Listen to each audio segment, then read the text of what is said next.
ଏହି ଶ୍ଲୋକଟି को समस्त वर्गर व्यक्ति माने और शिक्षानुष्ठान पिला माने गायन करें।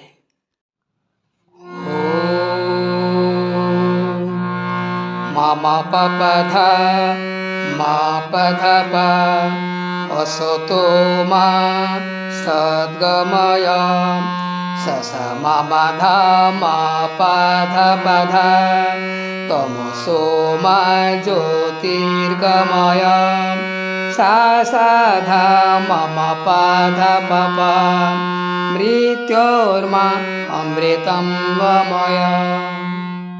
बिना स्वरलिपि गायन।